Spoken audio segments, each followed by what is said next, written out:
All right, let's talk about the bucket system for the Masters tournament. If you're new to the channel, I have a video that explains all about the bucket system. You can find a link to that video in the description. All you need to do, you can follow along with me on the cheat sheet because I am providing this exact bucket system for you there. Link in the description for that cheat sheet.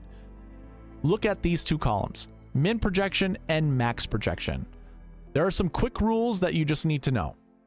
When you're looking at the min projection, so let's use this very first one, the last year one bucket. The minimum you always want to round down. So 2.333 becomes 2. In the max projection, 3.89, we always want to round up, so that becomes 4. So how you would read this, for last year ones, I am projecting 2 to 4 golfers to finish inside the top 10. And then what you can do is go to the dream sheet or the cheat sheet, put a filter, the DraftKings filter on it, and basically just look at the last year ones. If you look, there's 20 golfers here. If I go to my summary, you're going to find in the bucket totals, there are 20 golfers there. So I go back, I look at the golfers here, and we're projecting 2 to 4 to be inside the top 10. So the 4 golfers up here, hard to argue against. And again, if I'm projecting 2 to 4 inside the top 10, what do you do with the rest of the guys? This is where you can really make your stand. Do you want Scotty and say Cantlay in your lineups? And you're just going to say, you know, the live golfers aren't going to be as lucky this year, as good as Jon Rahm is. He's not playing on the PGA Tour, so he's not going to finish inside the top 10. Are you going to say the same thing about Brooks? How about Yako or Joaquin Niemann? Are you going to do the same thing with him? This is where you can make your stand. This is where I think, if I were to guess, picking the right golfers to put in your lineups from this bucket is going to help you the most when it comes to building the optimal lineup. Obviously, you need to regardless, but this is the bucket that's probably going to matter the most. The last year ones. And again, I'm projecting 2 to 4. Now, if you're wondering what goes into these projections, it's looking at every golfer that's ever been in this bucket before, looking at the success rate, combining that with how many golfers are in that bucket this year versus what we normally see. And then we're adding the strength of field points to the formula to come up with the projections. So again, it's primarily like success rate. How often have we seen this bucket perform, or how many golfers from this bucket have finished inside the top 10? Out of all of them, 22.94%. That's pretty high. That's really, really good. And basically, like, what's the strength of field? Like, how quality is that bucket? That's what goes into the projections. You can also see some historical data, like these are basically your frequency numbers. The minimum that we have from this bucket to finish inside the top 10 is 2. So every single year, dating back to 2011, because 2010 is when I start recording the stats, we've seen at least 2 golfers who've top 20'd at the Masters the year before finish inside the top 10 the very next year. And then we've seen up to 7, a max of 7. Now, if you really want to get out into the nitty gritty, you can look at the optimal lineups over here. Here's your frequency numbers for optimal lineup. We've never seen more than 3 in the optimal lineup from this bucket, but we've also seen 0. So that's another good question you have to ask yourself. Can any of these golfers win the tournament? Obviously, the questions or the answer is yes. But if you really wanted to be contrarian, maybe you fade some of these top guys and you go with other golfers. Because the bucket's kind of saying, hey, there's been 1 year, and I think it's been 1 year because if we go back to 2015, 88.89% is the frequency rate of seeing at least 1 golfer in the optimal lineup. How about this? Let's just go back and take a look. I'm not going to actually do a deep dive on all of these buckets, but I just want to show you. If I go to the last year ones and I go down to the optimal lineup, this is what we're looking at right here. Last year ones.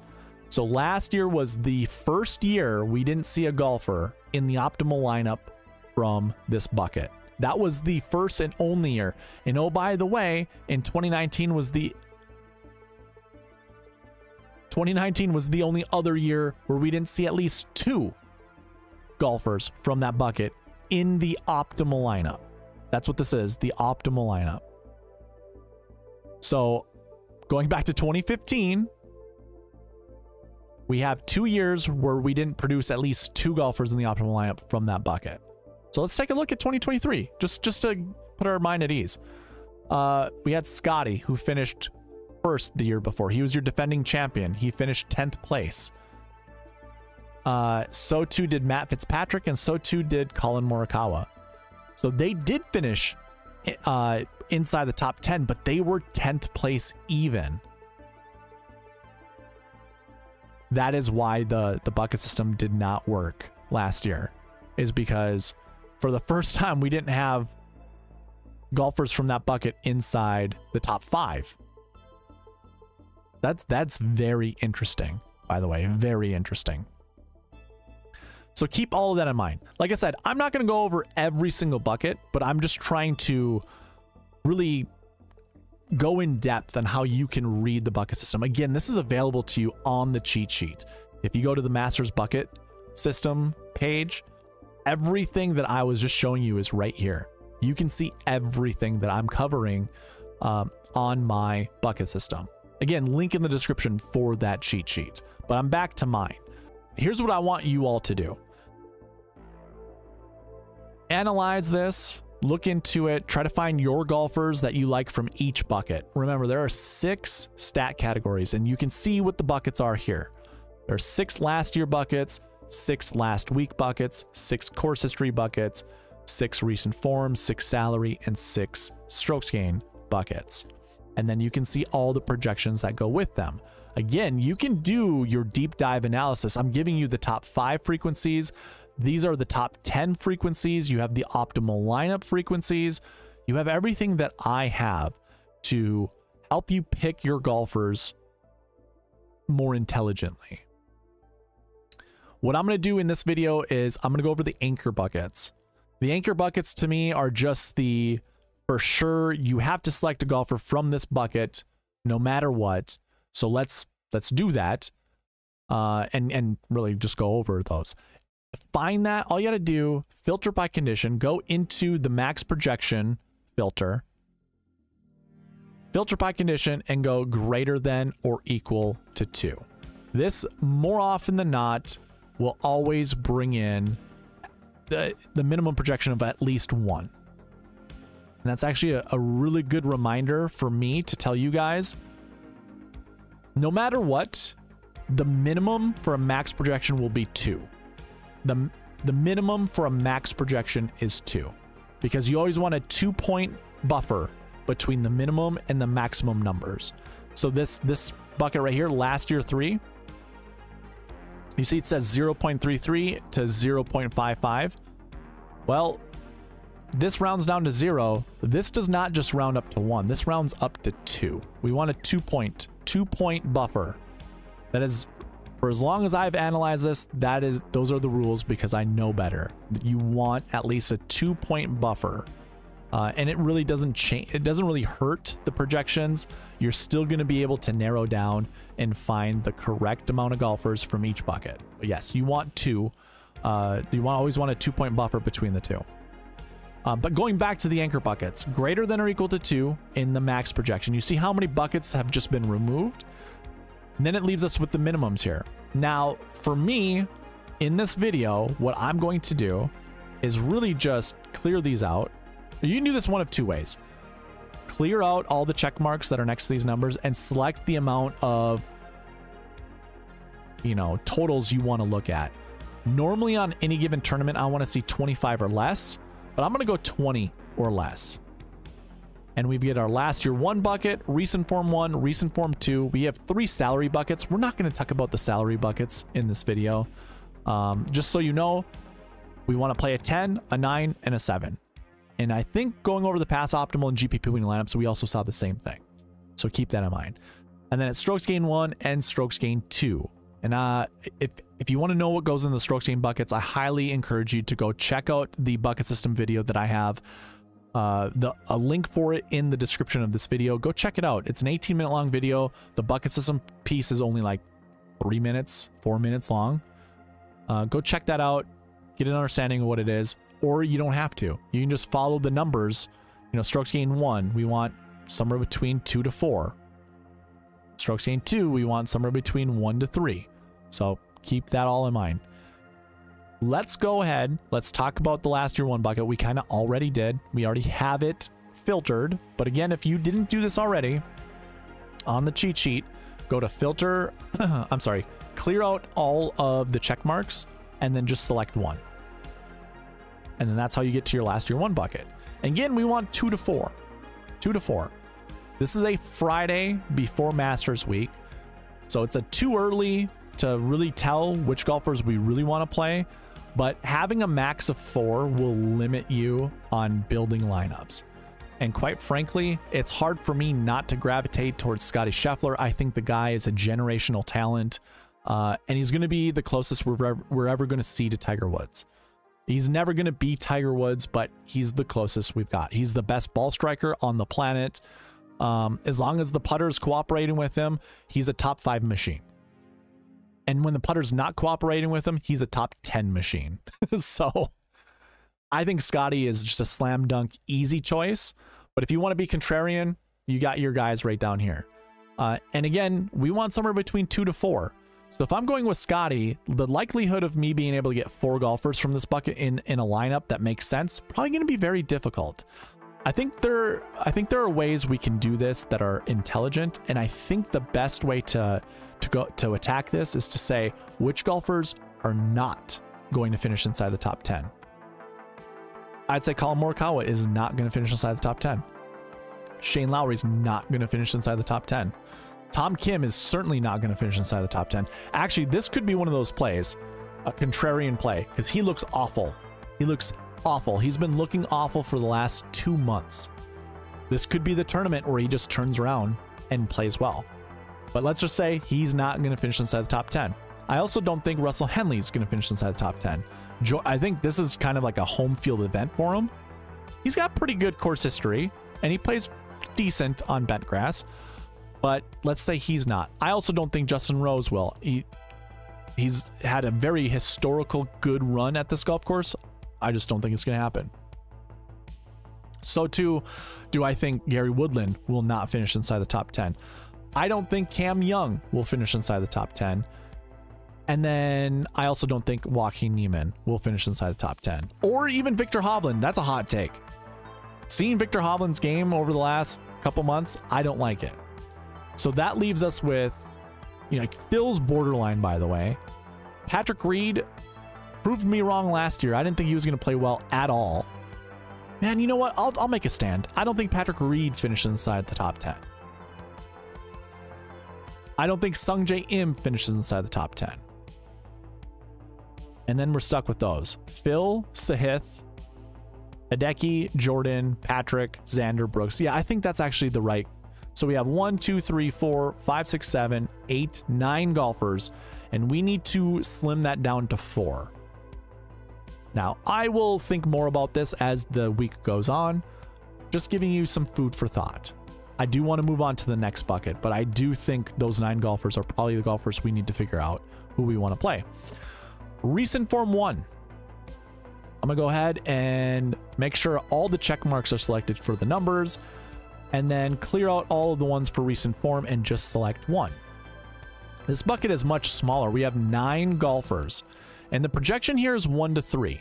So recent Form 1, we want 1 to 3 golfers from this bucket in our lineup, and that stays pretty common with this projection over here. I always use this projection just as a conservative number, but it looks like 1 to 3 is a really good number. Well, I already saw some of the golfers. We have Scottie Scheffler, Xander, Sahith, Hideki, golfers that were in the last year 1 bucket. Now 1 to 3 means 1 to 3. If you don't think, from the last bucket that Sahith would finish inside the top 10 or Hideki or Xander, then it's Scottie. You're going to select Scottie, and maybe that's it. And you just skip the rest. Or when you look at this bucket, maybe you did like Xander. Maybe you did like Matsuyama. Maybe you liked Sahith, or maybe even Shane Lowry. Maybe you liked, a combination of 2, 3, or 4 of these golfers. But then you come to this bucket and you're like, well, shoot. I like Wyndham Clark more than I like Xander. We'll make the substitution then. That's easy. Just make that substitution. So maybe you start your lineups with Scotty Wyndham, which would be very difficult to finish out your lineup, but it'd be very unique. Or maybe you're just like, okay, this is my pivot. I'm gonna go from Scotty to Wyndham. It opens me up to Xander and Sahith Theegala. I'm starting right there. Those three golfers are going to be the 1 to 3 that I want to build my lineups around. Remember, again, this bucket we want 1 to 3 golfers. It could very well just be Scotty and Scotty alone. Or maybe there's 2 golfers from this bucket and it's Scotty and Sahith. So, just throwing that out there. Going to the next bucket, recent form 2s, we want 1 to 3 there as well. So, all I have to do is uncheck 1 and check 2. You guys can do that on the cheat sheet. And then you can see some of the golfers here. We had Cam Young, who was in the last year 1 bucket, and that's it. He's the only guy that was in that last year 1 bucket. Now, this could tell you one of a couple things. He fits both of the buckets we were just looking, or, you know, the recent form 2 and last year 1. That doesn't really guarantee he's going to have success here, but if that's enough reason for you to pivot off of whoever and get to Cam Young, or if you weren't thinking about playing Cam Young, here you go. Here's a good reason to do so, because he's in 2 of the anchor buckets. Why not?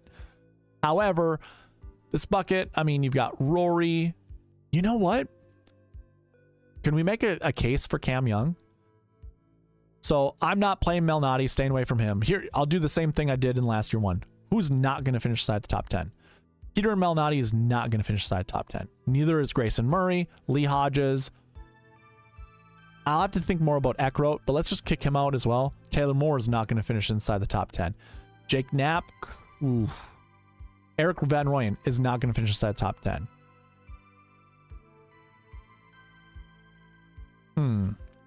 So I would eliminate those 6 altogether, like right away, like just instantly. And then it's like, okay, Jake Knapp and Chris Kirk up. Who do we not like? I mean, Jake Knapp being a debutant, his game has looked shaky, so I'm going to kick him out. I also don't think he's going to finish inside the top 10. And then it's a toss-up. I mean, Nick Taylor's been playing some really good golf. I would have kicked him out because I don't think his driving accuracy has been, in historical terms, like in the past, accurate enough to really play at Augusta. But he could actually, I mean, who knows? Maybe he's just a different dude. He's won twice within the last, what, 40 weeks? Something like that. Not saying he can't win the Masters. So yeah, this one might be a more challenging cut. Now, here's the thing. If there's not a clear-cut winner from the golfers that I've selected, I think you just don't play Rory then, right?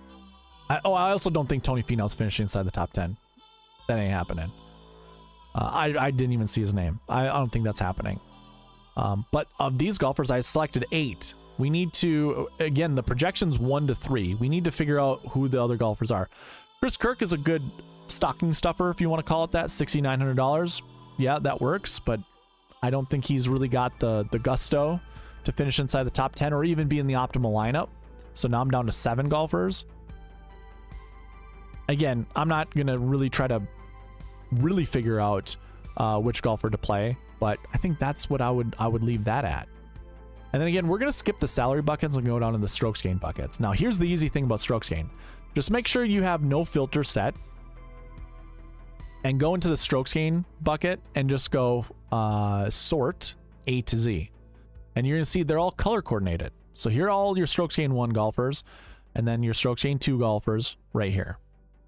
Now, both of these buckets, let's see, we want 2 to 4, very close to 1 to 4. I can explain that. Well, here, I'll explain right now. If this was under 3, this would round down, or to me, okay, if this was under 3, say this was 2.99, that means it rounds up to 3, and because this is a max projection, I want my minimum to be 1. But this is more of like a conservative number. This is including the sweet spot scores. So if this was 2.99, again, I'd round up to 3 for the max projection, which means the minimum, no matter what, has to be 1. But instead of using this max projection of 3, I will use this one. So then the spread would be 1 to 4. Like the projection would be 1 to 4. So it's very close of being 1 to 4. Now, here's the thing. We can analyze the golfers that are in this bucket and try to figure out, does 1 to 4 sound better than 2 to 4? Or do we absolutely know 2 golfers are going to finish inside the top 10? And if that's the case, then obviously we select the 2 to 4 projection.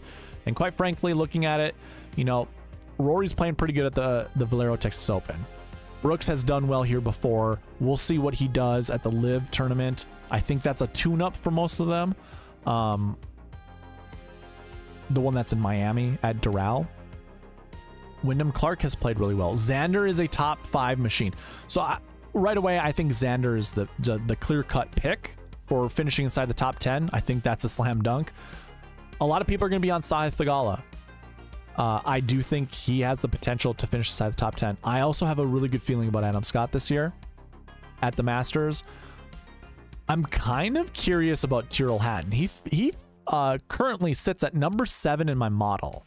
And that has a lot to do with like the grass stats and stuff like that that comes with this tournament. So I'm very curious about that. So I think this projection is still going to be 2 to 4. There are some golfers I just don't see winning this tournament, but when it comes to lineup building, we might need to select some of those guys just because.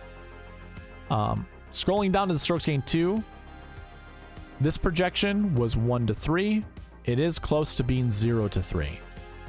And again, just like I was talking about the strokes gained 1 bucket, if we look at the field or the golfers in this bucket and there are no good ones, we could say it's 0 to 3. And it's close. It is close. Because I like Jon Rahm. I like Jordan Spieth.